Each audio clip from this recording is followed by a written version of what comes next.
This is That's Justin cool. Case. What is cool? This is Justin Case of America Newscape, joining our friends and lifestyle luminaries, Kim Kerley, Casey James, and Christie Melonson, described by many as a coalition of awesomeness.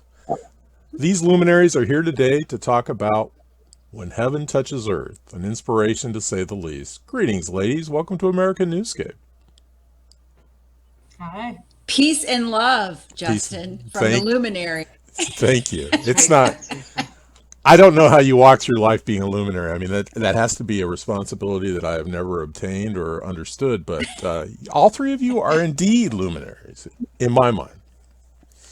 Kim, can you kick us off? Can you tell us a little bit about When Heaven Touches Earth?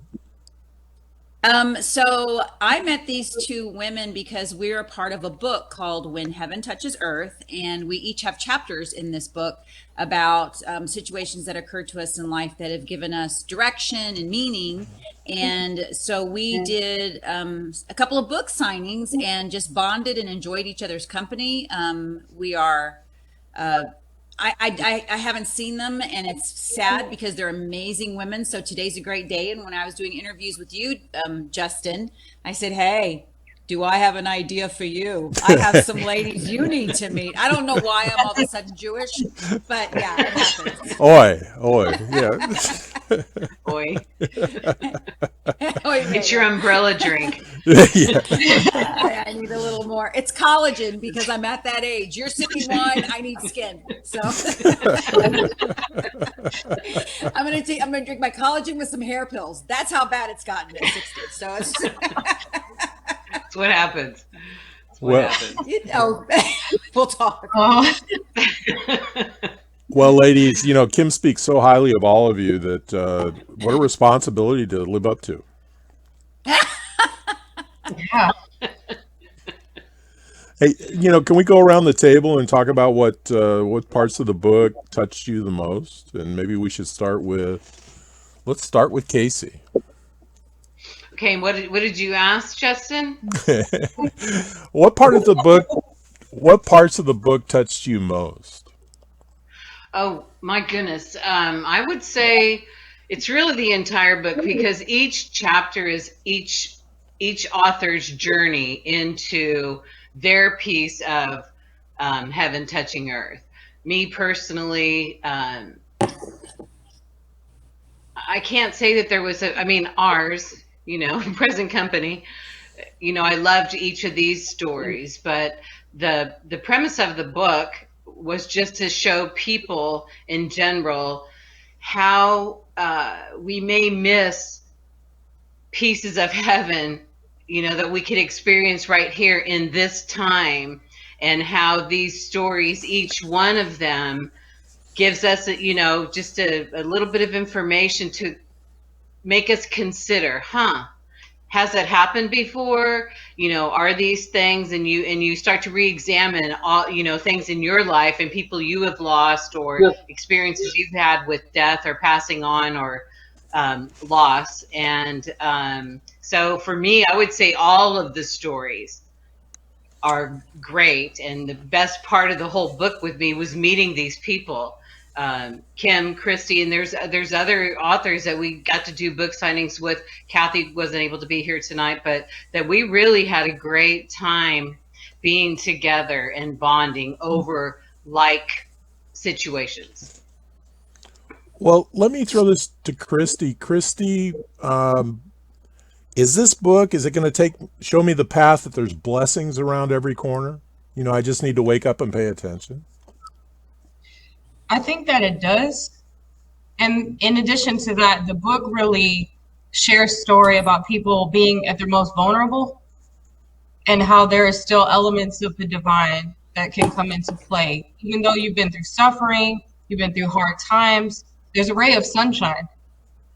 And some of it is almost inexplicable using human logic. And that's really the beauty of it, seeing the vulnerability, but also what are the blessings that seem to come out of nowhere for a lot of the authors. But it seems like life itself, it's hard to use human logic to understand any of it at times. Yeah, most days, Yeah. yes. All right, Kim. But I think, can I interject? I think that it shows we don't even know who we are. This is where I come since all these things have happened in my life, is I believe that we have no idea who we really are. I think that we're living in a veil. We're behind something, and there's so much that we can't see and understand. And so when Chrissy said, things, what is it? How you worded it was so good.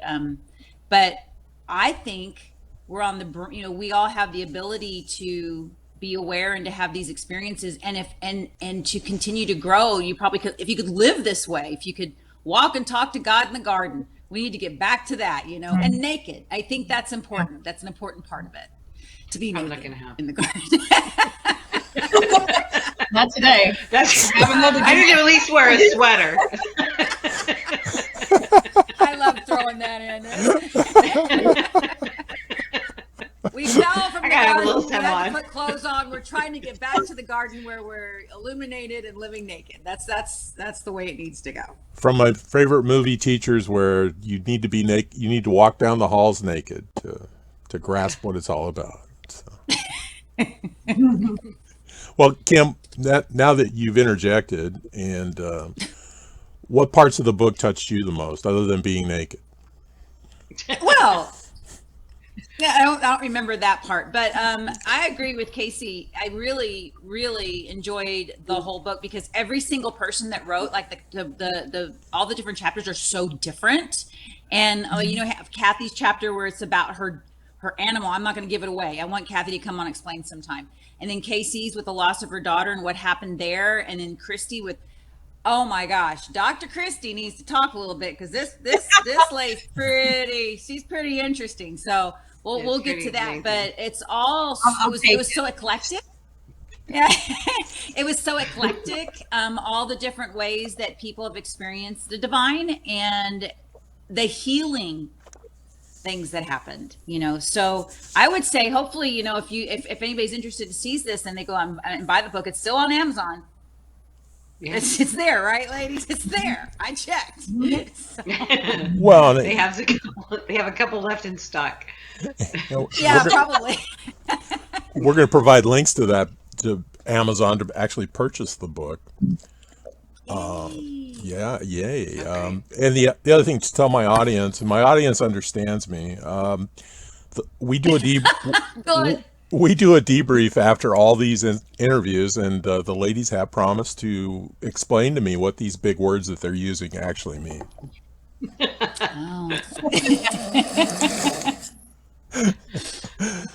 Okay. So Kim threw it back to Christie. Christie, tell us about the book. Okay.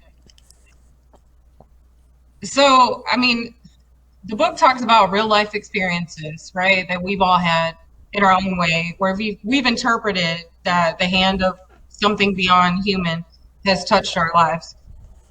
And so my particular chapter is very interesting. I took a risk in writing it. And so I basically wrote about how I've had all these dreams all my life that have basically told me what's going on with other people and given me clues about what to do in my own life. So it's been very interesting. It's a great story. So basically your dreams, expound on that a little bit. Okay, so what I write about in the book is that since I was a kid, I've had these very vivid dreams. Now I wake up and tell people about them. And they're like, what are you talking about? As I got older, I realized that the dreams were telling me basically what was happening in other people's lives and what was going to happen to me. And so in my particular chapter, I'm talking about some real life-changing events that I went through, like my dad becoming very ill. I had these warning dreams telling me, your dad's having heart problems. His parents would come to me and they were deceased, and they would tell me in the dreams, your dad's sick, you need to check on him. And indeed, it was true.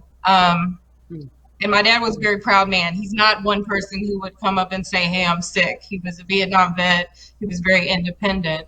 And so dreams like that really impacted the course of my life. Being able to see a glimpse of what was happening to somebody that I loved without being there, without being told by him. So that's just one example of some of the content from my chapter. And I also talk about how I've had dreams about a mentor of mine who was very instrumental in my career path. very affected me very profoundly. And she died suddenly after having 2 strokes. And I asked her to send me a sign. I'm lost. I need help. I need guidance. And a couple days after she dies, she comes back to me and starts telling me what I need to do. Wow. As far as my educational career. So she came back and did her job. So these are just some simple examples. They're not simple, though. It's almost as if my dream world is so real, just like I'm talking to you all right now. Well, it's kind of, Christie, I'm touched with, you pay tribute to your mentor even here today, and she must be with you. I assume she's with you from time to time. She comes to visit every so often to give her opinion on what's going on in my life. And then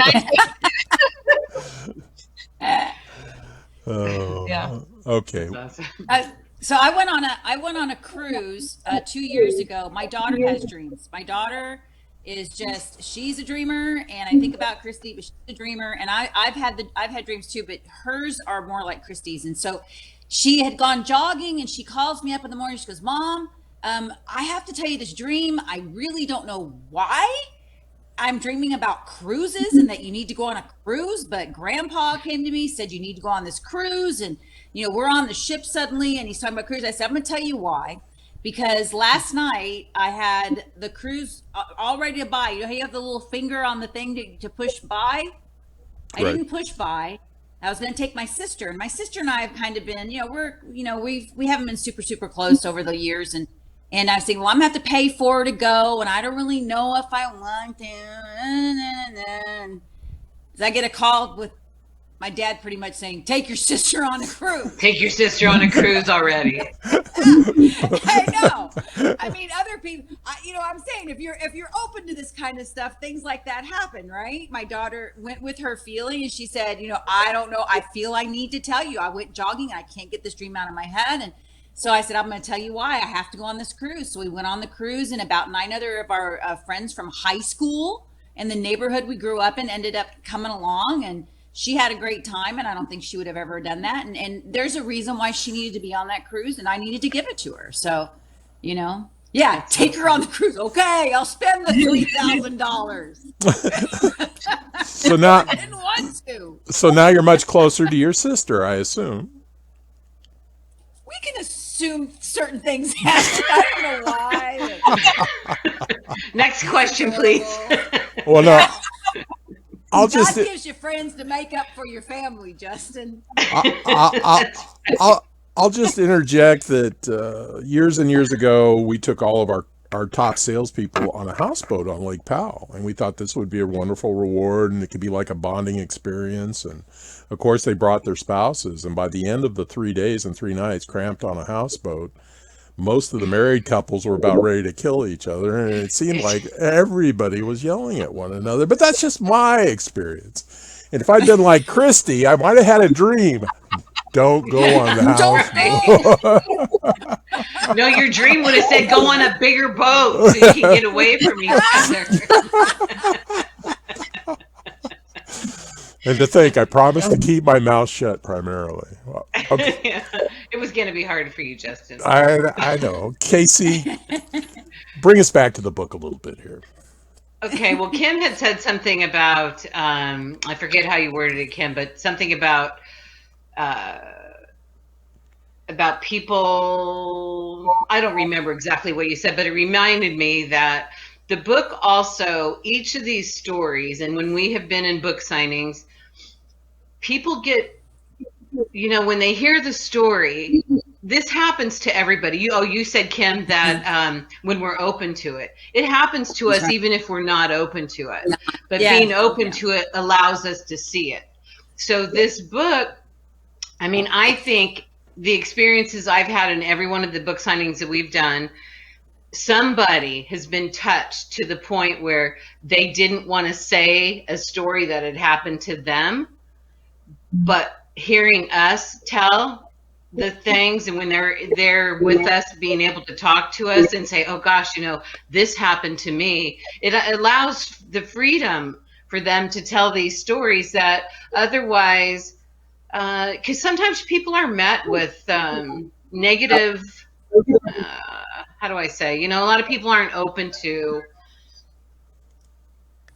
the other side about communicating with it. There's, some very strict, I don't want to single anybody out, but there's, certain religious groups think it's not a good idea to like mess with the other side. And I'm not saying we're out there having a seance, but things naturally happen. I mean, if you think about it, I mean, for me, when I think about it, it's impossible that it could just be over. Like that we're just here and this is it. It just doesn't make sense to me. I mean, all you have to do is go to Terlingua or some place in West Texas and look at the sky and you see there's too many stars that there's no way that this could be one little piece and that's over. It doesn't make sense to me. So I think a lot of people are there, and depending on how the people that you've been around your whole life accept or don't accept that thinking that you can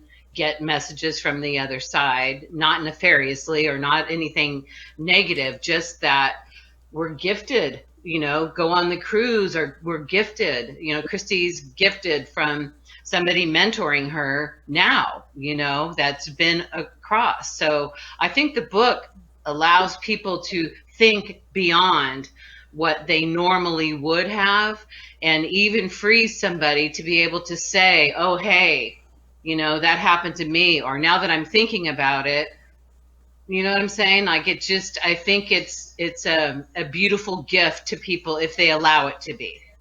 Well, and it's hard to ignore. I mean, when you're confronted with these types of messages in these moments in time, it's hard to ignore, no matter what your beliefs are. Exactly. That's what I'm saying. But if you've been raised to believe there's something wrong with it, even if you know it and it's good, you're reserved. You're afraid to speak out if that's the way you've been trained, to not talk that way. So I think it's a good thing that people like that. We've all been trained like that to one extent or another, whether it's religion. I'm a doctor, I have formalized education. It's not in metaphysical studies, but I think Casey's right. This book gives you permission to be spiritual. That's really what the book is about, like to be a whole, complete person and to be spiritual and to have spiritual experiences. And Casey's also right. When we go to these book signings, people come out with these stories about a broader sense of spirituality. Maybe they have spirits in their home, or they've had other things happen to them, near-death experiences. I mean, people live through all kinds of stuff, but until you give them a space to talk about it, right, there's hardly any avenues. And I think this book just gives you permission to be whole and to talk about your spiritual experience. Yeah. Yes, and if nothing else, you're like, kindred spirits, Mm-hmm. And the thing about it too is that the different writers and the different stories, you can tell it's not people. None of us are making a living out of being this, writing stories and going and telling people, this is how you get in touch with the other side. We're not doing that, and that's not who any of us are. But that's the whole book. It's people who have just had things happen that profoundly made a difference in how we live our lives. It was profound. All of us, Justin, had something happen that, and Christie alluded to hers, what happened to me completely shifted my life. And I know it. Well, and the other beauty of all this is all the contributors were willing to share it. And I assume willing to share it in a very personal manner. Yes. Yeah. So, and Kim talks about a profession, and we all are not blessed with the ability to do droopy dog impersonations for a living. Sorry. You're not. Dr. Melonson, and then Kim can do droopy dog. Thank you so much. But well, Kim, if there was a doctorate of droopy dog, I would give you an honorary degree. I'm going to get my doctorate. I have to wait until I'm 90 years old because I need to borrow financial aid. I'm going to borrow it all. I'm going to take. If you make $100 a week, you make too much for the FAFSA. That's right. I'm probably not going to have to pay that stuff back, so it'll be all right. Can't get any money unless you're old. Well, ladies, I'm enjoying this too much, but this could go on forever. why don't we go around and just some final thoughts from all of you, and we'll start with Kim. Do you have any final thoughts? Do you have any suggestions you might want to share with us? Um, wow, you'd start with me on final thoughts. That's Yes. a hard one. Final This thoughts. could go on a while. You got a I, timer? Do you need, yeah, crazy. My first thing was brush your teeth before you go to bed. all right. Now there's Yeah, something. first There's thing. something. No, I think that I kind of would love to to share what our chapters are, but maybe we can do that another time No, or no, no, no, something no, and no, no. what our Why don't we do that? are. Kim, why don't you share what your chapter's about? Okay, thank you. Thank you for letting me control this interview. I really appreciate it. So my chapter was about my mother, and it's called My Gift, and I had written it, gosh, back in 1989. And I tried to get the story into Guideposts. I don't know if y'all are familiar with Guideposts, and there was a section called His Mysterious Ways. And so my mother and I did not have a good relationship. She did kick me out of the house when I was 14. It was horrible. It was bad. I was adorable at 14, as most 14-year-olds are, and to be alone, not a good idea. So long story short, because I don't want to go on and on, is I was very angry with my mother, and that's to say the least. So to be an intelligent, I was the top of my class. I was an athlete, and I was a cheerleader. I could do none of that because I had no money and no place to live, and I was so mad. And then I used humor to get by. Surprise, surprise. And I say I had like a chip on my shoulder held on by a small thread of insecurity, and it was just crazy how angry I was. And so by the time I was a young woman, and I ended up being married, and I had 2 kids, I was like, I'm going to raise my kids right. I'm going to do the right thing. My mother passes, and it hits me so hard. I cry and I cry and I cry. My husband comes in my second night of crying, and he comes and he goes, what's wrong with you? You didn't even like her anyway. Oh, that was worse. I cried again, and I said, I need to be alone. Leave me alone. But anyway, that night she came into my room, and she was illuminated, like touched by an angel. And I didn't write that in the first time I wrote it, but that's how I describe it. You couldn't see past her. It was like I could see her, but I couldn't see past her, but she was all lit up, and the room was lit up. And it was like, I remember her hair, every hair on her head. I just remember seeing how perfect it was, and her skin. And she was like 30 years old again. She was beautiful. She had strokes, and so her face was distorted. And she came and she said, I was allowed to come to tell you. And she used allowed. That may be my own belief system or what, but she said she was allowed to come and tell me that she was sorry, and that she loves me now perfectly, and she loves me the way she should have loved me, and that she is with me. And she held me, she hugged me, and I snapped out of it, and I'm sitting up in bed, and I'm bawling my eyes out. And you think, those cries that only come in the soul, those soulful middle of the night cries, man. And so I woke up my husband. I said, my mother was here. He said, you're crazy. Yeah. So anyway, the next day I got a letter in the mail, and it was from my stepmonster, and it said that when someone dies and you have a good relationship with them, remember that they become perfected in Christ, and that your relationship is now perfect. And I read it out loud to him. I read it out loud, and I said, because I had told him what she said to me the night before, and he goes, that's exactly what she said. I went, this is my ticket out of anger. This is I have to forgive. I was packing duffel bags full of stuff to drag through life. I was going to be an angry person if I had kept on the trajectory I was on. And I forgave. And I say now that forgiveness is a muscle. You have to exercise forgiveness, and it's something that I've really learned to do. I say I want to do one-armed G.I. Jane forgiveness pull-ups. If you exercise it enough, it's like, watch me forgive. Oh yeah, I'm a badass forgiver. Wow. That's my story in a nutshell, and I'm sticking to it. And it's proven true, correct? Yes. Cool. I believe that we are perfected once we pass over, and there's an all-knowing and everything. I've been given a few other visions, but we'll get into that another time. I'd love to talk to Christy and Casey. I miss them so terribly. Because we start talking to each other, and when you talk like this to somebody in the office, they go, "Please don't talk to me like this again." Yeah. We have to go. No. It's time to go. So you know, I'm late for a meeting. So we're all touched in our own ways. Yes. Casey, why don't you tell us about your chapter a little bit?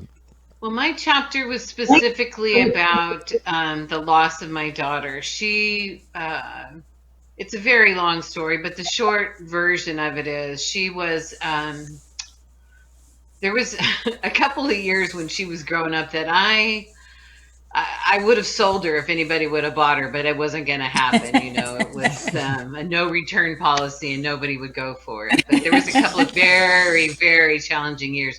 And then one day she came home and said, I'm done. You'll never have to worry about me again. I'm like, okay, you got a knife? Are you carrying, or what's happening here? And she's like, no, Mom, you don't understand. And from that minute forward, everything started to speed up in her life. She graduated early from high school. She got herself into college. I mean, just really, really quickly.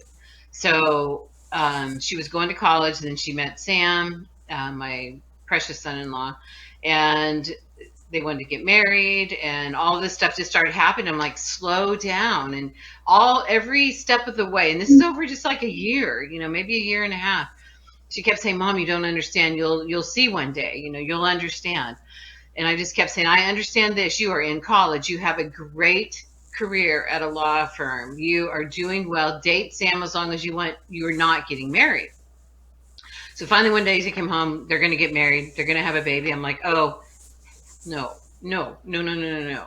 And she was crying and telling me, no, Mom, you don't understand. Like, I'm going to.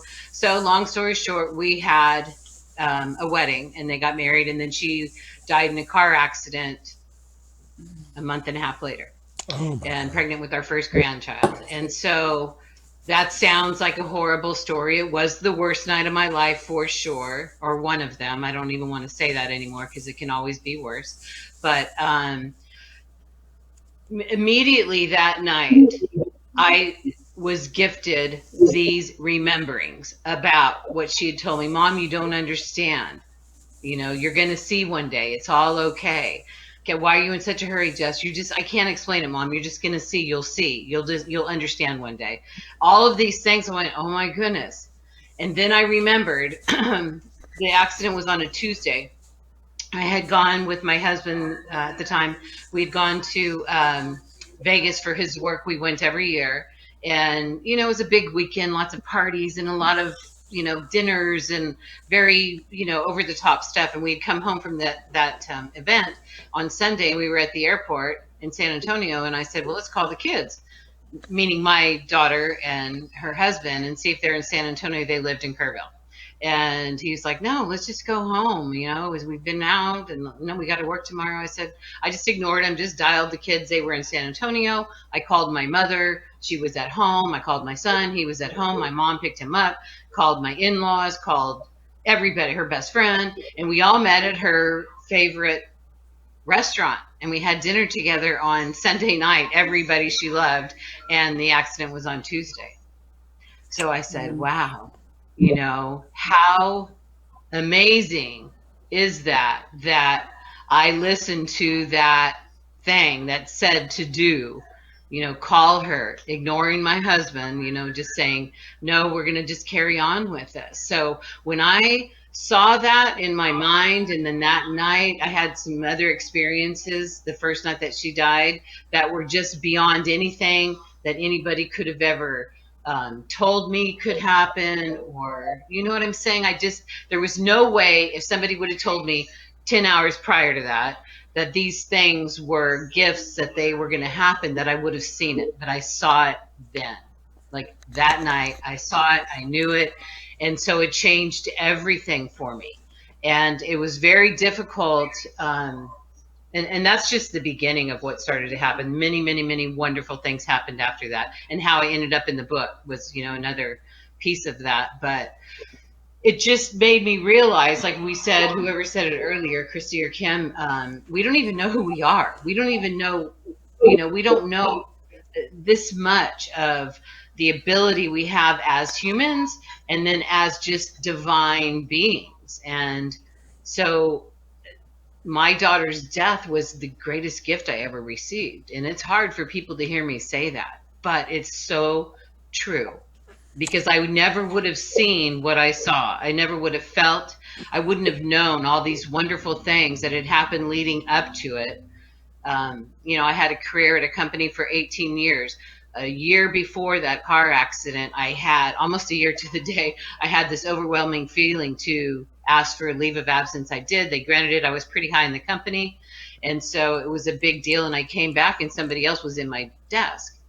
And so I left. I was humiliated, embarrassed. They were going to give me, they weren't going to, I wasn't getting fired, but I just like, what is somebody doing my work, And so it made me leave, and I started my own company. And prior to that, I probably worked 60 hours a week. Well, that year, guess what? I was at home, I was working my own hours. My daughter was going to get married and have a baby. So what a gift that was, because the whole time she was growing up, I was working. So if I hadn't listened to that voice to ask for leave of absence, and I even told myself, why are you doing this? I don't know, go do it. I'm like, no, you're not going to do it. And I just kept working, but it would not go away. It was like the second day of that feeling, go do this, that I had to do it. And all of these things came into full vision once she died. So how can I not say thank you? Well, my takeaway, Casey, is your daughter must have been as spiritually in tune as you are. She must have known that. I almost wonder if she knew that life was short. And I totally think she did. I totally think she did. Now, I mean, on the other side of it, at the time I thought she was crazy, but when I think of the conversations of like, Mom, I can't explain it. You'll see one day. You're gonna understand. I'm like, oh wow, she must have known. Well, yeah. And I don't know if she knew, like she got the note, says, oh, you're dying on this day. I think it's that sense of, call your kid, go to lunch, go do this, take leave of absence. It's that knowing that I believe we all have. And so often we discount it. We aren't trained to pay attention to it. We aren't trained to say, oh yeah, I mean, most of the time, like Kim, or whoever, you tell your parents, well, guess what? Grandma came in my room. Well, you're crazy, your husband or whoever tells you that. So you learn to say, okay, yeah, no, that didn't happen. So we aren't trained to, that gut. I think our gut intuition is our knowing. Well, you talk about signs, and I can go back to the song Signs, but there's so many cliches that help us on this path. Whether it's stop to smell the roses, Yes. just appreciate those simple blessings that we're surrounded by. Yes, yeah. That's what's the beauty of this book. There's so many different stories, all different kinds of stories that remind us of just that, just what you're saying, Justin. Just stop for a minute and think about this. And it does give you time when you're reading in a chapter and you're thinking, wow. You close it and you think, wow, that happened, or you had a similar story, and it reminds you, yeah, stop and smell the roses. This is not lasting forever, people. But I have to go back to the beauty of you ladies as you're willing to share these experiences very publicly. Well, it helps somebody else, so Exactly. It makes it worth it. Okay. All right. Last but not least, Christie. Now let's let you touch on the book one more time, and then Kim can approve me asking for final thoughts.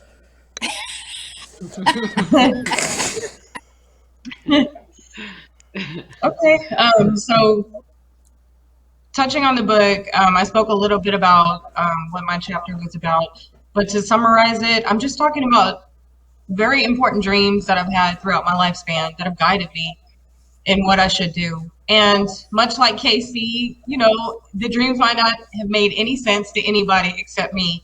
But there was this intuitive nudge. You got to listen to it. You got to follow it. It's true. And so I've learned throughout the years, trust your instincts, trust your dreams.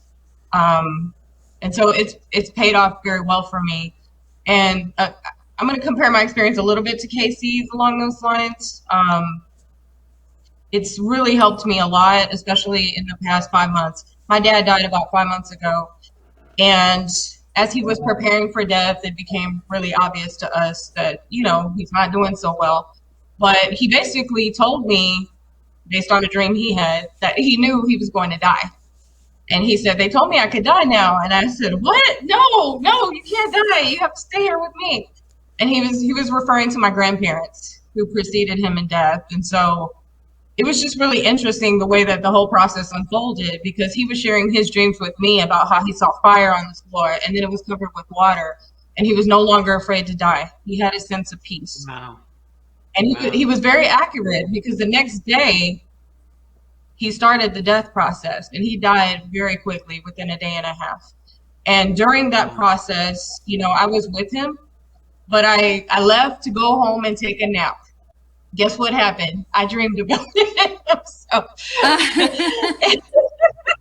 I was like, Dad, you can go if you need to go, but I got to get a couple hours sleep because I've been staying up with you while you were dying. And he's talking to me in the dream, and he's saying, the loving things you would expect a parent to say as they're about to depart. But also in one part of the dream, he dresses up like a tiger and he starts dancing around, like trying to cheer me up. And I'm telling him, why don't you just go with the angels? Okay, I'm coming back. Just give me a chance to sleep. And so, I had kind of told him before I left the place where he was staying that if he needed to go, he could go. But I had to go and take a nap because I had to handle all the arrangements after he passed.